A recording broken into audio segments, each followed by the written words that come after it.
शामली जनपद के कस्बा थाना भवन के वंदना गार्डन में बहुजन समाज पार्टी का एक दिवसीय मंडल स्तरीय कार्यकर्ता सम्मेलन का आयोजन किया गया, जिसमें पार्टी के कई बड़े पदाधिकारी शमसुद्दीन राइन, इमरान मसूद, नरेश गौतम आदि शामिल होने पहुंचे और हजारों कार्यकर्ता भी कार्यक्रम में मौजूद रहे। इस अवसर पर शमसुद्दीन राइन ने लोगों को संबोधित करते हुए कहा कि केवल बसपा पार्टी में ही अगड़ों व पिछड़ों को सम्मान दिया गया है, बाकी सभी पार्टियां केवल खोखले दावे करती हैं। जब बसपा की सरकार प्रदेश में रही तब कानून व्यवस्था और सभी समाज को साथ लेकर बहन कुमारी मायावती ने प्रदेश में शासन किया, लेकिन आज केवल हिंदू मुस्लिम को लड़ाने का काम किया जा रहा है।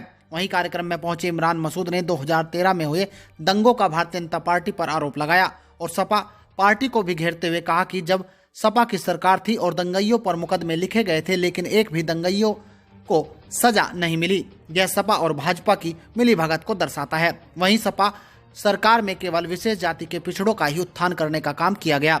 जब तक हम सब मिलकर बसपा के बैनर के तले झंडा उठाने का काम नहीं करेंगे, तब तक भाजपा को नहीं हटाया जा सकता।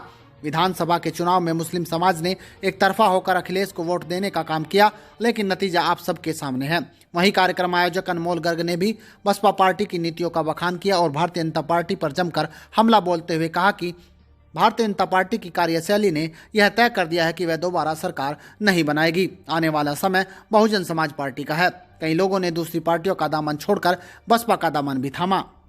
पिछड़ों के साथ जो नाइंसाफी हो रही है, ये भारतीय जनता पार्टी को बखूबी पता चल चुका है कि हमारी पोजीशन रूट पे, ग्रास रूट पे क्या है। ये सोची समझी रणनीति का एक हिस्सा है। नगर पालिका, नगर पंचायत चुनाव होते हैं तो सबसे अव्वल नंबर की पार्टी बहुजन समाज पार्टी होगी, ये देख लेना आप।